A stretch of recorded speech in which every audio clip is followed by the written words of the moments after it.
शाह के दांव से फंसी कांग्रेस, 36 सीटों पर बिगड़ा कांग्रेस का खेल, सोशल इंजीनियरिंग में पिछड़ी कांग्रेस।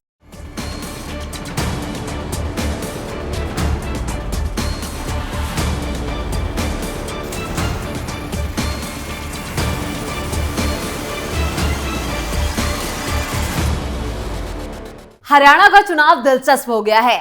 चुनावी मैदान से 190 उम्मीदवारों ने अपने पैर पीछे खींच लिए हैं। अगर पिछले चुनावों पर एक नजर डालें तो पिछले 3 चुनावों में 1031 उम्मीदवार चुनाव लड़ चुके हैं। 2014 में 1351, 2019 में 1129 उम्मीदवारों के बीच यहां पर 90 सीटों में मुकाबला हुआ था। पिछले 2 दिनों में चली जबरदस्त मान मनोबल के बाद कांग्रेस ने अपने 36 और बीजेपी ने 33 बागियों से नामांकन के पर्चे वापस करवाए हैं। यानी ये बागी अब पार्टी प्रत्याशी के समर्थन में बैठ चुके हैं। अब सवाल ये उठता है कि 190 बागी मैदान से हट चुके हैं, लेकिन इसका असल फायदा किसे होगा? और गोपाल कांडा के मामले में बीजेपी के हथियार डालने से क्या वो एक बड़ा सियासी संदेश देने में कामयाब हो गई है? क्या गोपाल कांडा की जीत तय हो गई है? इसी पर विस्तार से चर्चा करेंगे अपनी इस स्पेशल स्टोरी में। नमस्कार, मैं हूं परवीन शेख, आप देख रहे हैं कैपिटल टीवी की स्पेशल स्टोरी। गोपाल कांडा को मिला बीजेपी का साथ, सिरसा से रोहतास जांगड़ा ने वापस लिया नामांकन। हरियाणा विधानसभा चुनाव से पहले बीजेपी ने बड़ा दांव खेला है। सिरसा से बीजेपी उम्मीदवार रोहतास जांगड़ा ने अपना नामांकन वापस ले लिया है।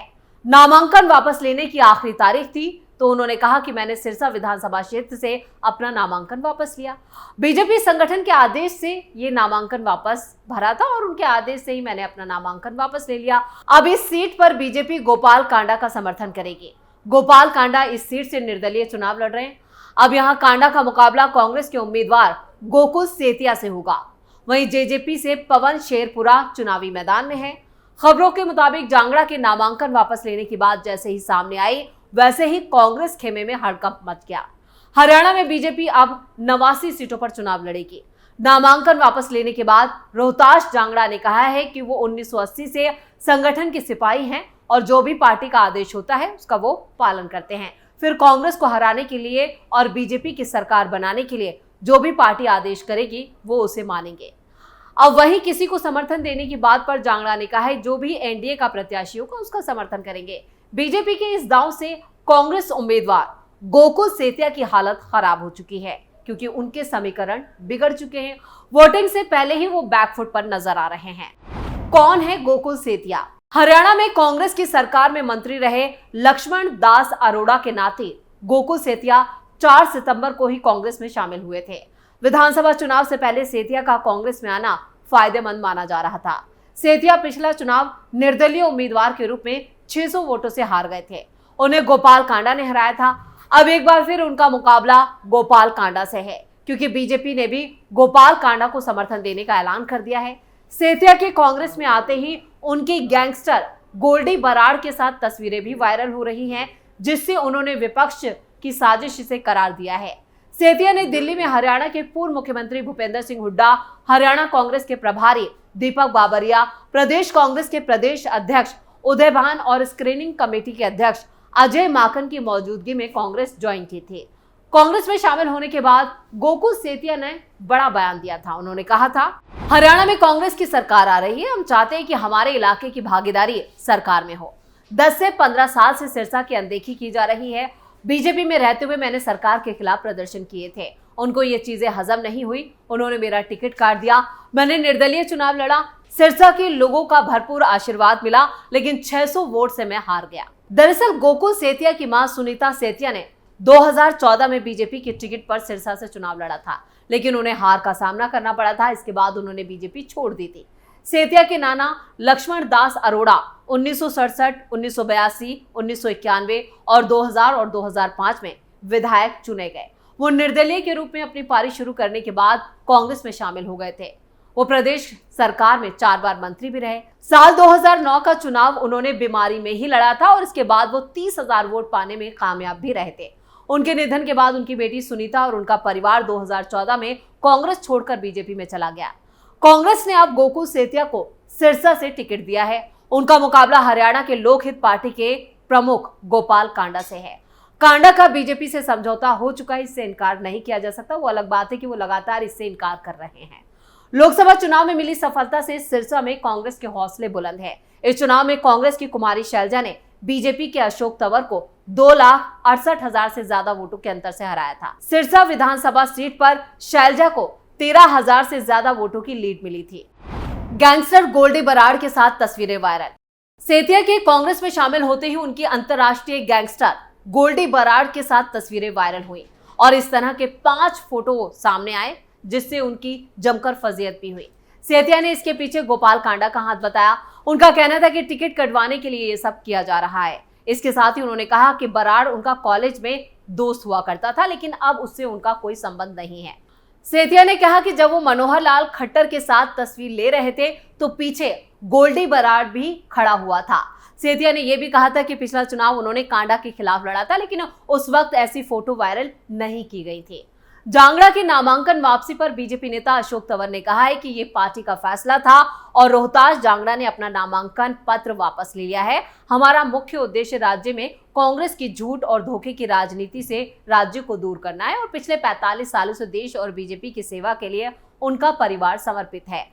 आगे की रणनीति बैठक में तय की जाएगी। गोपाल कांडा के एनडीए के सहयोगी होने और उन्हें समर्थन देने के सवाल के जवाब में अशोक तंवर ने यह भी कहा कि ये बातें तो स्वाभाविक है, क्योंकि लोकसभा चुनाव में गोपाल कांडा ने उनका साथ दिया था और पार्टी सबसे सलाह लेकर ही इस फैसले पर पहुंची है। यानी हरियाणा में सिरसा विधानसभा सीट पर बड़ा बदलाव नजर आ रहा है।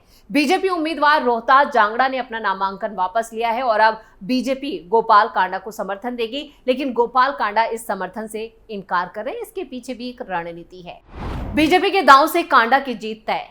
हरियाणा में विधानसभा चुनाव की तारीख जैसे जैसे नजदीक आ रही है, वैसे वैसे नेताओं के बीच जुबानी हमले भी तेज हो गए हैं। इस बीच हरियाणा लोकहित पार्टी के सुप्रीमो गोपाल कांडा ने एक प्रेस कॉन्फ्रेंस भी की और इस दौरान उन्होंने दावा किया कि राज्य में इनेलो, बीएसपी और हलोपा गठबंधन जो है वो सत्ता की तरफ बढ़ा है। सिरसा में मीडिया से बातचीत में हरियाणा लोकहित पार्टी के सुप्रीमो गोपाल कांडा ने कहा, मैंने ना बीजेपी से समर्थन मांगा है और ना ही मेरी किसी से बात हुई है। इनेलो, बीएसपी और हलोपा का मजबूत और अटूट गठबंधन है। इस गठबंधन की बढ़ती लोकप्रियता से विरोधी घबरा गए हैं। उन्होंने आगे कहा कि राजनीतिक बौखलाहट पे विरोधी दलों के नेता अफवाहें फैला रहे हैं। प्रदेश की जनता सभी पार्टियों को देख चुकी है। हमारा गठबंधन सत्ता की तरफ बढ़ रहा है और किसान हितैषी सोच को मेरा समर्थन है। बीजेपी प्रत्याशी रोहतास जांगड़ा के नामांकन वापसी और समर्थन की बात को लेकर भी उनसे सवाल किया गया तो उन्होंने कहा, रोहतास जांगड़ा के समर्थन या नामांकन वापसी को लेकर मेरी कोई बात नहीं हुई है। इनेलो किसान हितैषी पार्टी है। मेरी सोच किसान समग्र विकास की है। आपको बता दें कि हरियाणा विधानसभा चुनाव में आईएनएलडी का बीएसपी और हलोपा के साथ गठबंधन है और तीनों साथ मिलकर विधानसभा का चुनाव लड़ रहे हैं। हरियाणा लोकहित पार्टी के नेता और सिरसा से 2 बार विधायक रह चुके गोपाल कांडा सिरसा विधानसभा क्षेत्र से अपना चौथा चुनाव लड़ रहे हैं और लगातार चुनाव प्रचार में बिजी हैं। हरियाणा में 5 अक्टूबर को विधानसभा चुनाव के लिए वोटिंग होगी, जबकि नतीजे जो हैं वो 8 अक्टूबर को घोषित किए जाएंगे। किस सीट से कितने नामांकन वापस, चलिए ये भी आपको बताते हैं। चुनाव में बागी होकर निर्दलीय उम्मीदवार के रूप में पर्चे वापस लेने वाले 190 उम्मीदवारों में से सबसे ज्यादा 23 हिसार से हैं और दूसरे जिलों में कैथल, कुरुक्षेत्र और गुरुग्राम से 15, भिवानी और जिंद से 13 और सिरसा से 12, करनाल से 10, झज्जर से 9, फरीदाबाद और सोनीपत से 7 और फतेहाबाद, पानीपत से 6 और यमुनानगर और पंचकुला से भी 5 है, जबकि रोहतक और अंबाला से 4, दादरी और रेवाड़ी से भी 3 और नूंह से 2 निर्दलियों ने अपने पर्चे वापस लिए हैं। शुक्रवार को 338 उम्मीदवारों के पर्चे रद्द होने के बाद से 1221 उम्मीदवार मैदान में रह गए थे। अब नामांकन वापसी के बाद फाइनल फिगर जो सामने आ रही है वो 1031 उम्मीदवारों की है, यानी 1031 पहलवान अब चुनावी मैदान में ताल ठोक रहे हैं। क्या है हिसार का जातीय समीकरण? हिसार में 31,000 पंजाबी, 24,000 बनिया, 17,000 सैनी, 16,000 जाट, 11,000 ब्राह्मण मतदाता है। यहाँ पर बनिया, पंजाबी और सैनी सभी जातियों के मजबूत प्रत्याशियों के मैदान में आने से मुकाबला रोचक हो गया है। ओपी जिंदल के निधन होने की वजह से हिसार उपचुनाव में इस सीट पर कांग्रेस के टिकट पर चुनावी रण में उतरी सावित्री जिंदल ने 1,02,331 वोटों के अंतर से जीत दर्ज की थी। हिसार सीट पर 17 बार हुए चुनावों में 14 बार वैश्य, 2 बार पंजाबी, 1 बार सैनी जाति से विधायक रहे। हिसार विधानसभा सीट पर वैश्य मतदाताओं की तादाद अच्छी खासी है। अगर हिसार शहर में कुल वोटर्स की बात की जाए तो यहाँ पर 8,07,243 पुरुष और 7,77,782 महिला वोटर्स हैं। हरियाणा में 5 अक्टूबर को मतदान है और 8 को गिनती। तो चुनाव के नामांकन के आखिरी दिन कांग्रेस और बीजेपी मान मनोबल में लगी रही, जहां बागियों ने भी अपने नामांकन वापस लिए हैं। तो 190 जो नामांकन थे वो वापस लिए गए, जिसके बाद 1031 उम्मीदवार मैदान में रह गए हैं, जहां कांग्रेस की तरफ से 36 तो वहीं बीजेपी की तरफ से 33 उम्मीदवारों ने नामांकन वापस लिया है। अब ऐसा देखना होगा कि जो नामांकन वापस लिए गए हैं इससे किसको सबसे ज्यादा फायदा होता है। तो स्पेशल स्टोरी में इतना ही। वीडियो कैसा लगा कमेंट करके अपनी राय जरूर दें। वीडियो को लाइक करें, शेयर करें और कैपिटल टीवी को सब्सक्राइब जरूर करें। नमस्कार।